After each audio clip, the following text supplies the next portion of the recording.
हमारी बहन की कॉल थी, उन्होंने कहा कि नॉर्मल लाइफ में हम कुरान पढ़ते हैं, रोज़ाना भी पढ़ते हैं, कभी कभार भी पढ़ते हैं, बाज़ लोग साल में पढ़ते हैं, मुख्तलिफ तरीक़ेकार है, मगर मरहूमीन के लिए जो कुरान पढ़ा जाता है, क्या वो सदर इस्लाम में रसूलुल्लाह के दौर से साबित है? कोई हदीस, कोई कुरान का कोई रेफरेंस, कोई चीज़ हमें मिल जाएगी ऑथेंटिक क़िबला?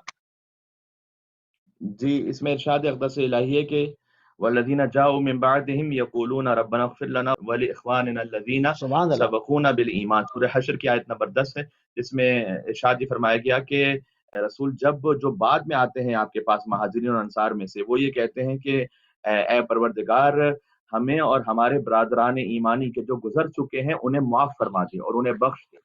उसका खुद मतलब ये है कि जो गुज़र चुके होते हैं, जब हम उनके लिए दुआ करते हैं तो उसका असर पहुँचता है, जभी तो दुआ की जा रही है कुरान में कि सुभान अल्लाह, परवरदिगार तू जो सुभान गुज़र अल्लाह, चुके हैं सुभान उन्हें माफ़ फरमा दे। तो जब उन्हें माफ़ फरमा दे तो सही। उसका सबसे बेहतरीन तरीका क्या होगा कि कुरान पढ़कर उनके मग़फ़िरत के लिए दुआ की जाए, इससे बेहतर और क्या ज़रिया हो सकता है।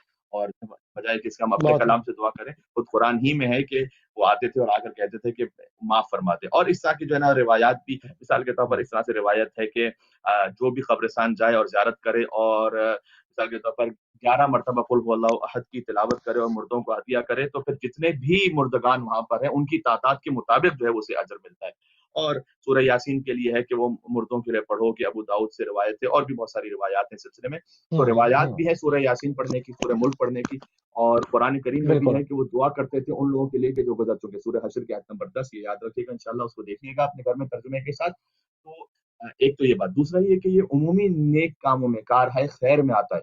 हमारे पास शिया कार सुन्नी है खैर। मुतअद्दिद रिवायात मौजूद हैं कि जो मरने वाले का नामा-ए-अमाल है वो बंद नहीं होता। कुछ चीज़ें जो सदका जारिया के तौर पर बाकी रहती हैं। मिसाल के तौर पर कहीं पर उसने दरख्त हुँ। लगा दिए, कहीं पर पानी का इंतज़ाम कर दिए, अगर अच्छी औलाद को छोड़ा है, तो अगर अच्छी औलाद को, ये जो शिया सुन्नी मुत्तफ़क़ अलैह हदीस है कि अगर अच्छी औलाद की तरबियत की है उसने तो उसको सवाब पहुँचता रहेगा, तो अच्छी औलाद क्या करेगी? कुरान ही तो पढ़ेगी और क्या करेगी उसके लिए? अच्छी कुरान औलाद क्या पढ़ेगी। करेगी? उसके लिए सही नेक बात काम ही है। तो करेगी और क्या नेक अमल करेगी? तो करेगी। जो अच्छी औलाद उसके लिए काम कर रही है, उसका उसका जो अमल है, उसका जो सवाब है, वो उस मरहूम वालिदैन तक पहुँचता रहता है। ये तो शिया सुन्नी अहादीस से मुत्तफ़क़ अलैह साबित है। तो अच्छी हाँ, औलाद और ये की तो कॉमन तरबियत में सेंस खुद की भी कुरान बात है, करीम की बिल्कुल बात सही आ बात है। जाती है। बिल्कुल सही बात है। हाँ।